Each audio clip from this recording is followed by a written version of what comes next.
ഇന്ന് നമ്മൾ block 3 complete ആക്കാൻ പോവുകയാണ്. യൂണിറ്റ് 3 ചീവിടുകൾ ചിലയ്ക്കാൻ മറക്കുമ്പോൾ നദി തിന്നുന്ന ദ്വീപ് KM ബീന എഴുതിയതാണ്. അപ്പോൾ ആരാണ് ഈ KM ബീന എന്ന് നമുക്ക് നോക്കാം.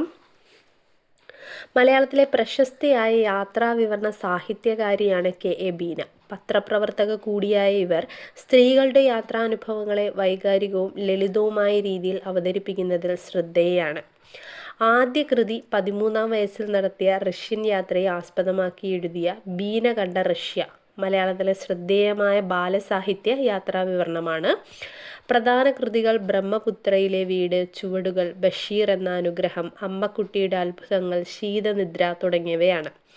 അവരുടെ കൃതികളുടെ പ്രത്യേകത എന്ന് പറയുന്നത് പുരുഷന്മാരുടെ യാത്രാവിവരണങ്ങളിൽ നിന്നും വ്യത്യസ്തമായി പ്രകൃതിയെ സ്നേഹത്തോടെയും വൈകാരികമായും സമീപിക്കുന്ന ഒരു സ്ത്രീപക്ഷ യാത്രാവിവരണം ബീനയുടെ എഴുത്തുകളിൽ എപ്പോഴും കാണാം. ഇനി നമുക്ക് ചീവിടുകൾ ചിലയ്ക്കാൻ മറക്കുമ്പോൾ എന്ന പാഠഭാഗം വളരെ ചുരുക്കത്തിൽ നമുക്ക് പറയാം. ഈ ലേഖനം KA ബീനയുടെ നദി തിന്നുന്ന ദ്വീപ് എന്ന യാത്രാക്കുറിപ്പിൽ നിന്നുള്ളതാണ്. സൈലന്റ് വാലിയിലേക്കുള്ള എഴുത്തുകാരിയുടെ യാത്രയും അവിടുത്തെ പ്രകൃതി ഭംഗിയും പരിസ്ഥിതി പ്രാധാന്യവുമാണ് ഇതിൻ്റെ ഇതിവൃത്തം. ഇതിൻ്റെ പ്രധാന ഉള്ളടക്കം എന്താണെന്ന് നമുക്ക് നോക്കാം. ആദ്യം തന്നെ സൈലന്റ് വാലി സമരത്തിനെ കുറിച്ചിട്ട് പറയാം. 1980-കളിൽ കേരളത്തിൽ നടന്ന ശ്രദ്ധേയമായ പരിസ്ഥിതി സമരത്തെക്കുറിച്ച് ലേഖനം ഓർമ്മിപ്പിക്കുന്നു. പ്രകൃതിയെ നശിപ്പിക്കുന്ന അണക്കെട്ടിനെതിരെ കവികളും കുട്ടികളും എഴുത്തുകാരും ചേർന്ന് നടത്തിയ പോരാട്ടത്തിൻ്റെ വിജയമാണ് ഇന്നത്തെ സൈലന്റ് വാലി. പേര് പോലെ തന്നെ ചീവിടുകൾ ചിലയ്ക്കാത്തതിനാൽ ശാന്തമായ അന്തരീക്ഷമാണ് ഇവിടെയുള്ളത്.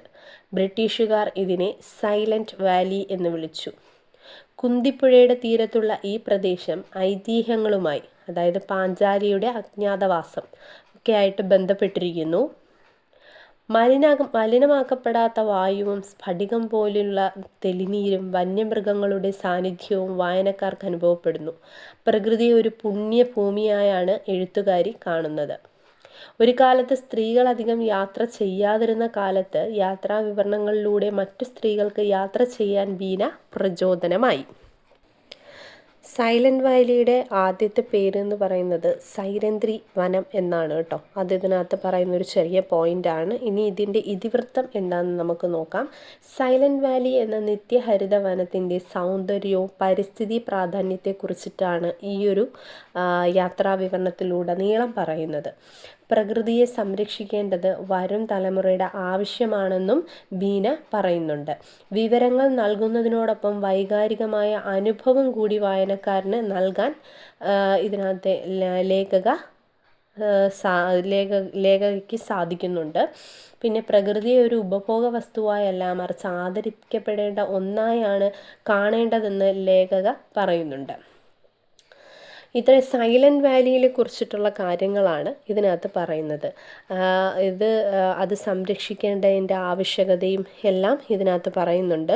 കാട് സംരക്ഷിക്കേണ്ടതിൻ്റെ ആവശ്യകതയും ജൈവവൈവിധ്യത്തിൻ്റെ പരിപാലനവും ഒക്കെ ഏറ്റെടുക്കേണ്ടത് വരും തലമുറയാണെന്ന് ലേഖക പറയുന്നുണ്ട്. വരും തലമുറയുടെ സ്വത്താണ് കാട് ആയതിനാൽ സൈലന്റ് വാലിയിൽ സംഘടിപ്പിക്കുന്ന പ്രകൃതി പഠന ക്യാമ്പുകളിൽ കുട്ടികളെയാണ് കൂടുതൽ പങ്കെടുപ്പിക്കുക. മടക്കയാത്രയിൽ ലേഖയുടെ മനസ്സിൽ സങ്കടം വന്നു നിറയുന്നു. നിശബ്ദ താഴ്വരയുടെ ജലം, നീർച്ചോലയിൽ നിന്നെടുത്ത ഒരു കുപ്പി വെള്ളം അവർ നെഞ്ചോട് ചേർത്ത് പിടിക്കുന്നുണ്ട്. ആ വെള്ളം ഒരുപാട് കാര്യങ്ങൾ പറയും പോലെ തോന്നുന്നു. രഹസ്യങ്ങളുടെ പൊരുളായി സത്യത്തിൻ്റെ ആനന്ദത്തിൽ മഹാധാരയായി അത് അവരിൽ നിറഞ്ഞൊഴുകിയതായി ലേഖക രേഖപ്പെടുത്തുന്നു. ഇനിയും തിരിച്ചു വരേണ്ടി വരുമെന്നതിനാൽ അവർ ആ കാടിനോട് യാത്ര പറഞ്ഞില്ല. അത്രയും ഒരു ഇമോഷണൽ ആയിട്ടുള്ള ഒരു അറ്റാച്ച്മെൻറ്റ് ലേഖയ്ക്ക് സൈലന്റ് വാലിയോട് തോന്നുകയാണ്. പിന്നെന്താണ് പറയുന്നത്, ഇനി പരീക്ഷയ്ക്ക് ചോദിക്കാൻ സാധ്യതയുള്ള ചെറിയ ചോദ്യങ്ങളൊക്കെ ഞാൻ പറയാം. സൈലന്റ് വാലിയിലെ നിശബ്ദത ലേഖക എങ്ങനെ വിവരിക്കുന്നു? അങ്ങനെ ചോദിക്കാൻ ചാൻസ് ഉണ്ടാവാം. KA ബീനയുടെ യാത്രാവിവരണങ്ങൾ സ്ത്രീകളെ എങ്ങനെ സ്വാധീനിച്ചു? പരിസ്ഥിതി സംരക്ഷണവും സൈലന്റ് വാലി സമരവും കുറിച്ച് കുറിപ്പെഴുതുക. ഇതൊക്കെ നമുക്ക് എഴുതാൻ പറ്റുന്നവയാണ്. ഇനി സൈലന്റ് വാലി എന്ന പേരിന് പിന്നിലെ കാരണങ്ങൾ അത് നമുക്ക് പറയാം. സൈലൻറ്റ് വാലി എന്ന പേരിനെക്കുറിച്ച് പാഠഭാഗത്ത് വിശദമാക്കിയിട്ടുണ്ട്. ബ്രിട്ടീഷുകാരാണ് ഈ വനത്തിന് സൈലൻറ്റ് വാലി എന്ന പേരിട്ടത്. സാധാരണ വനങ്ങളിൽ കാണുന്ന ചീവിടുകളുടെ ശബ്ദം ഇവിടെ ഇല്ലാത്തത് കൊണ്ടാണ് നിശബ്ദത താഴ്വര എന്ന അർത്ഥത്തിൽ ഈ പേര് വന്നതെന്ന് ഒരഭിപ്രായമുണ്ട്. പാണ്ഡവരുടെ പത്നിയായ ദ്രൗപദിയുടെ അപരനാമമായ സൈരന്ധ്രി എന്ന വാക്കിൽ നിന്നാണ് സൈലൻറ്റ് വാലി ഉണ്ടായതെന്ന് മറ്റൊരു ഐതിഹ്യവും നിലനിൽക്കുന്നു. പിന്നെ സൈലൻറ്റ് വാലിയുടെ ഒരു സമരം നടന്നതായിട്ട് പറയുന്നുണ്ട്. അതിൻ്റെ ഒരു വിജയഗാഥയെക്കുറിച്ചും ഇതിൽ പ്രതിപാദിക്കുന്നുണ്ട്. കേരളത്തിലെ പരിസ്ഥിതി ചരിത്രത്തിലെ ഏറ്റവും പ്രധാനപ്പെട്ട ഒന്നായിരുന്നു സൈലൻറ്റ് വാലി സമരം. അണക്കെട്ട് നിർമ്മാണത്തിനായി വനം നശിപ്പിക്കുന്നതിനെതിരെ കവികളും എഴുത്തുകാരും കലാകാരന്മാരും സാധാരണക്കാരും ഒന്നിച്ചു പോരാടി. 7 വർഷം നീണ്ടുനിന്ന ഈ പോരാട്ടം പ്രകൃതിയുടെ വിജയമായി മാറി. ഇന്ന് നാം കാണുന്ന സൈലൻറ്റ് വാലി ആ സമരത്തിൻ്റെ ഫലമാണ്. ഇനി പറയുന്നത് ബീനയുടെ, അതായത് ഈ ലേഖകയുടെ ഒരു യാത്രാ വിവരണ ശൈലിയെക്കുറിച്ചിട്ടാണ്. അതെങ്ങനെയാണെന്ന് നമുക്ക് നോക്കാം. മറ്റ് യാത്രാവിവരണങ്ങളിൽ നിന്ന് ബീനയുടെ എഴുത്തിനെ വ്യത്യസ്തമാക്കുന്നത് എന്താണെന്ന് ചിലപ്പോഴെങ്കിലും പരീക്ഷയ്ക്കൊക്കെ ചോദിക്കാറുണ്ട്. അപ്പോൾ എഴുതാൻ പറ്റുന്ന ആൻസേഴ്സാണ്: സ്ത്രീപക്ഷ കാഴ്ചപ്പാട്. പുരുഷന്മാരുടെ യാത്രകളിൽ സാഹസികതയ്ക്കാണ് പ്രാധാന്യമെങ്കിൽ ബീനയുടെ എഴുത്തിൽ പ്രകൃതിയുടെ സ്നേഹവും ലാളിത്യവും വൈകാരികതയുമാണ് നിറഞ്ഞു നിൽക്കുന്നത്. പ്രകൃതിയോടുള്ള ആരാധനയും അവരുടെ കൃതികളിൽ കാണാം, യാത്രാവിവരണങ്ങൾ കാണാം. പ്രകൃതിയെ വെറും ഒരു കാഴ്ചയായി കാണാതെ ഒരു പുണ്യഭൂമിയായാണ് ലേഖക കാണുന്നത്. വനത്തിലെ നിശബ്ദതയെപ്പോലും അവർ ആദരിക്കുന്നു.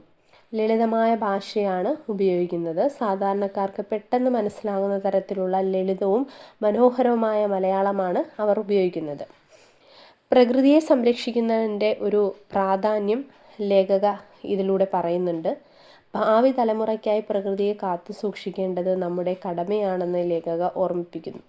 കാടിൻ്റെ വന്യതയും നിശബ്ദതയും നിലനിൽക്കുന്നത് മനുഷ്യൻ്റെ ഇടപെടലുകൾ കുറയുമ്പോഴാണ്. കോർ സോൺ, ബഫർ സോൺ എന്നിങ്ങനെ വനത്തെ തിരിച്ച് സംരക്ഷിക്കുന്നതിൻ്റെ ആവശ്യകതയും ഇതിൽ സൂചിപ്പിക്കുന്നുണ്ട്. ഓക്കെ, ഇനി ഞാൻ കുറച്ച് പരീക്ഷയ്ക്കുള്ള ടിപ്സ് പറയാം. എപ്പോഴും എന്തെഴുതിയാലും ഒരു ഇൻട്രോ എഴുതുക, ആമുഖം എഴുതുക. ഏതൊരു ചോദ്യത്തിനും ഉത്തരം എഴുതുമ്പോൾ ഇപ്പം പറയുകയാണെങ്കിൽ കെ.എ. ബീനയുടെ നദി തിന്നുന്ന ദ്വീപ് എന്ന കൃതിയിലെ ചീവിടുകൾ ചിലയ്ക്കാൻ മറക്കുമ്പോൾ എന്ന ലേഖനത്തിൽ എന്ന് തുടങ്ങുന്നത് നല്ല മാർക്ക് ലഭിക്കാനായിട്ടൊക്കെ സഹായിക്കും.